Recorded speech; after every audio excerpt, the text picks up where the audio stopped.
कार्यक्रम हुआ राजस्थान के जयपुर के अंदर, उस पर विस्तार से हमने चर्चा करी और मैं मानता हूं कि जो मेरे सेंटिमेंट्स थे, जो मेरी भावनाएं थी, जो मेरा फीडबैक था, मैंने इत्मीनान से कांग्रेस अध्यक्ष सोनिया गांधी जी को बताया है और हम सब यही चाहते हैं कि हम इसी तरह मेहनत कर 2023 का विधानसभा चुनाव जीतें। उसके लिए हमको मिलकर काम करना पड़ेगा और राजस्थान के संदर्भ में जो भी निर्णय या जो भी डिसीजन लेना है कांग्रेस पार्टी लेंगी। सबका एक ही उद्देश्य है बाकी राज्यों में कांग्रेस पार्टी की चुनाव को जीत को सुनिश्चित करें और मुझे पूरा यकीन है कि हम लोग अगले 12-13 महीने में खूब मेहनत कर दोबारा कांग्रेस की सरकार बनाएंगे।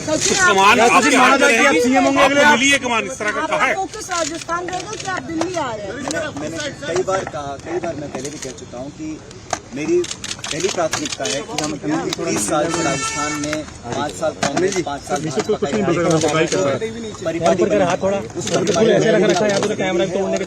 पूरा विश्वास है कि हम मेहनत करके दोबारा कांग्रेस सरकार बना सकते हैं।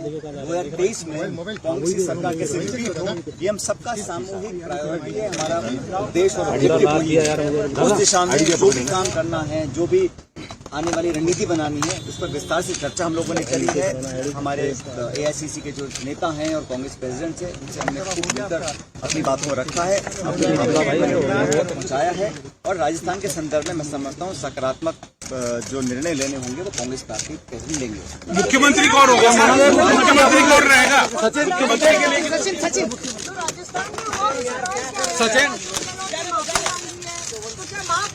SachinPilot essentially saying that he's expressed his thoughts and opinions to the Congress President Sonia Gandhi.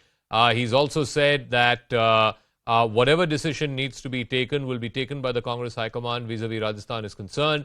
And most importantly, he has said that as far as he is concerned, his most important priority is to stay in Rajasthan and ensure that the Congress Party wins a re-election in 2023. What do you make of that, Smita Prakash? Yeah, so his demeanor, his body language seems that he has beaten the retreat. You know, he's been stabbed so many times in the back. One would wonder if we can count also in the number of times that he's... See, look, Zaka, it doesn't...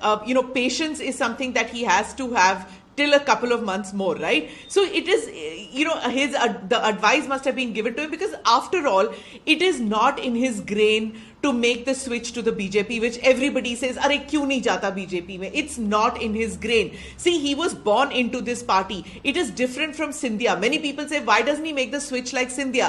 Scindia is different. He had Vijay Raje Scindia as grandmother, who was the mother figure of the BJP. Whereas Sachin, on the other hand, he's born into it. He's Rajesh Pilot's son, right? He's into that. So for him, rebelling becomes extremely difficult. And he has age on his right side. It's just a couple of months more, right? 2023 is, how far is it? So he was probably thinking, let me wait, because this kind of a rebellion will have long-term effect, which we were just saying, that it will give the effect that a rebel candidate has to be promoted because, if there... So it could reflect on Chhattisgarh. So all said and done, I think from the body language, it seems that he's beating retreat. So Rashid Kidwai, here's the situation. I mean, the Congress High Command's plan was, let's bring Ashok Gehlot to the center. Let's kick him upstairs, as they say in corporate lingo. Bring in SachinPilot as the chief minister. You've basically hit two birds with one stone. Now, the opposite seems to be the problem, where Mr. Gehlot has said, I have no interest in becoming Congress president. There was this whole rebellion that happened on Sunday and Monday. And now, the Congress High Command is left with no choice but to seemingly, quote-unquote, teach him a lesson. And if they do that, if they remove him, either now or 2 months from now or 3 months from now, he's going to make sure that the entire CLP votes against SachinPilot. I don't think SachinPilot, if it came down to that, even if he became chief minister with this current legislature party in Rajasthan, will be able to win a trust vote.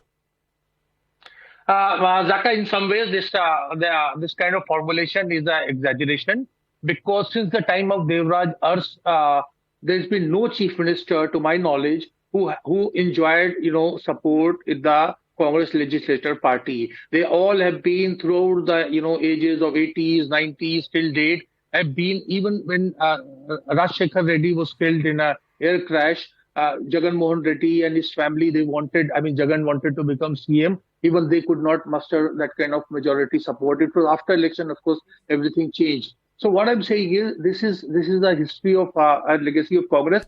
Mr. Ashok Gehlot is being clever by half. He knew it when this kind of package deal was offered to him, that he will be, kicked up or whatever, elevated as Congress president. And obviously, he knew that he would have to vacate the chair for someone, and perhaps for SachinPilot he had afterthought. But now that he has fallen from grace, I think it's just a matter of days, if not weeks, that he can survive. The Congress doesn't want to open on too many fronts. But if tomorrow CLP meeting is called officially, I don't think Mr. Gehlot will be in a position to enjoy. But it's a question of optics. I don't think but Congress will get Rashid, just 4 days ago, 90 out of 100 plus MLAs that the Congress has in Rajasthan were all backing Ashok Gehlot. Only about 17 MLAs were backing SachinPilot. Are you telling me that's going to change in a matter of the next few days? Zaka, whoever is a chief minister is enjoys, and whoever loses that kind of support. That's why we gave examples from the time of Devraj Ars. There's been nobody who has been able to muster support after falling from grace. Whether it was Arjun Singh, I can go on giving 1,000 examples from the Congress history. So what I'm saying is that we can have an opinion, but what I'm saying is the Congress would, during around Diwali or after that, will perhaps contemplate some kind of change in Rajasthan. Till then, of course, Mr. Gehlot is, relatively speaking, he's safe. Okay. So that brings us to the two candidates, at least the ones that we know so far, which is Digvijay Singh and Shashi Tharoor. Radhika Ramaseshan, they couldn't be too as different as each other. One hails from Madhya Pradesh, is a Raja, is a Machiavellian character, goes around behind the scenes. He's been chief minister. He's contested elections all the way from Nagar Palika to MLA, MP, and of course multi-term chief minister. On the other hand, you have a Shashi Tharoor who is foreign educated, Oxford, well-spoken, almost like an academic, if you will. Not from North India, does not come across as speaking Hindi fluently. Chalk and cheese, Digvijay Singh and Shashi Tharoor. Well, I wouldn't say chalk and cheese, Zaka, because I think both are successful politicians. Digvijay Singh has had 2 terms as a chief minister. After that, of course, he has not been able to rehabilitate himself politically in Madhya Pradesh, because the BJP has just overrun the state. But nonetheless, he's kept himself relevant, if you notice. He shepherded Rahul Gandhi through the UP elections in 2012, not very successful again, but nonetheless, he's kept himself irrelevant. Now, Shashi Tharoor, he's again successful in his own way. I mean, getting elected thrice from Thiruvananthapuram, and of course, he doesn't enjoy the support and confidence of the Kerala Congress. That's also being said. But nonetheless, he's proved that he's a politician in his own right. I mean, a hardcore politician. He's not a softy, romantic or anything as people make out. I think he's a hardcore politician. But importantly, both have courted their share of controversies. No, but let's not forget. The issue